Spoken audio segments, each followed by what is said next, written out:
am I actually manipulating people when I'm trying to manifest them? Yeah, I do have several clients asking me that question when I tell them, well, you can manifest your person.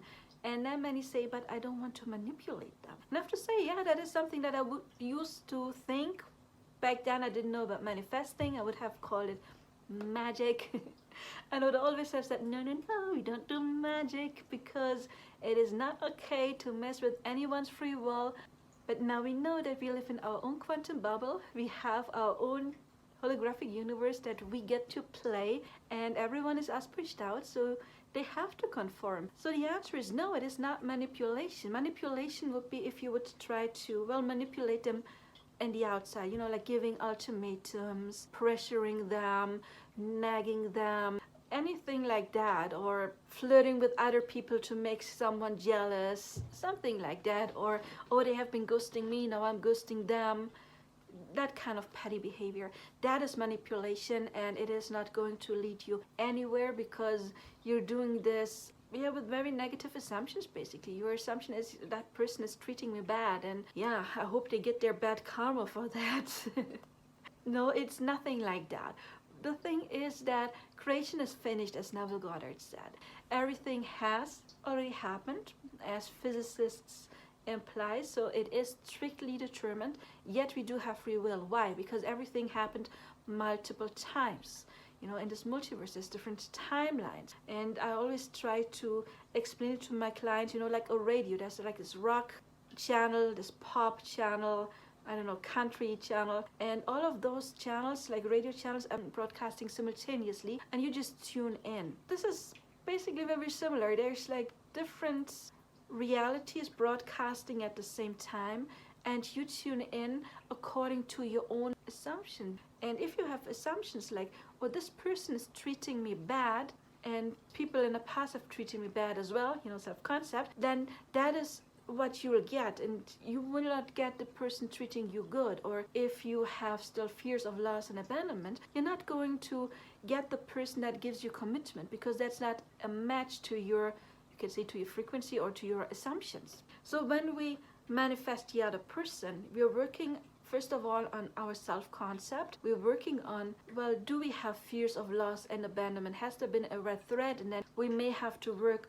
on those, for example, with the revision technique. I do have a video on the revision technique. I would say manifesting is like planting flowers, but sometimes you have to dig out the weeds first. Then we manifest our person by seeing them as their best version, by either affirming, daydreaming, visualizing, scripting. Technique doesn't matter. I do have an entire playlist of different techniques. Just pick one technique that speaks to you, and what happens is that you don't change that specific person, but everything you can imagine has been created. If you have a desire, it automatically means that this timeline has created. It does exist in this infinite possibility universe.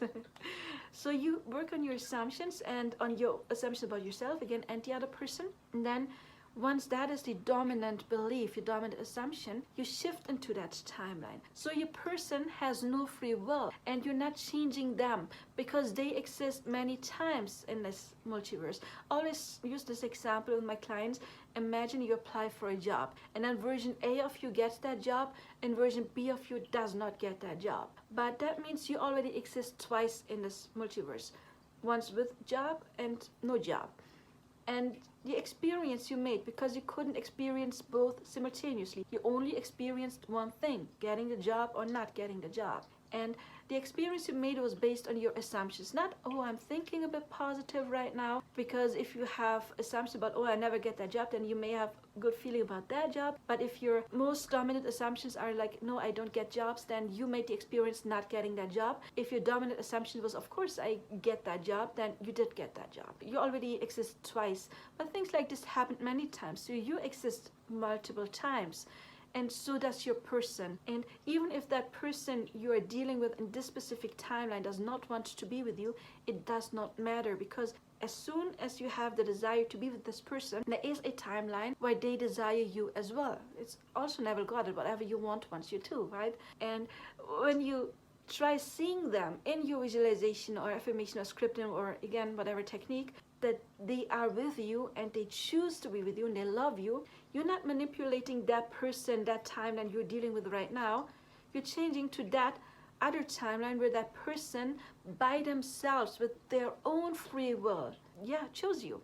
Because they also have all of the versions of you to choose from. You always meet the person that meets your assumptions, and because you meet their assumptions. If you're still unhealed and you have maybe some toxic traits like being very clingy, for example, the anxious attachment style, then you of course are dealing with a version of them that also is not healed and probably has the avoidant attachment style. But if you have cleared your self-concept and your concept about them, then you meet in this other timeline, and it's not that person, but you meet the version of them that clicked eventually, noticed, oh my God, I have to work on that. Or that clicked and realized, you are amazing, of course I want to be with you. And it will unfold in a way that it will feel for you like they're changing, because it's not like there's a portal opening and you walk through and then okay, now I am in a different dimension, different timeline, and that person is different now. It will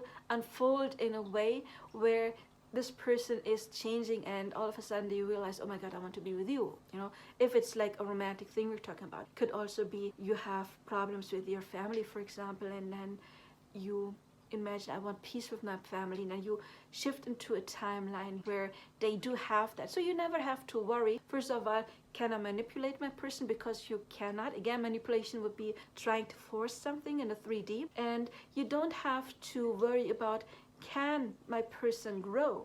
Because once you see them as the version that has grown and evolved, again, you're switching timelines where they actually have.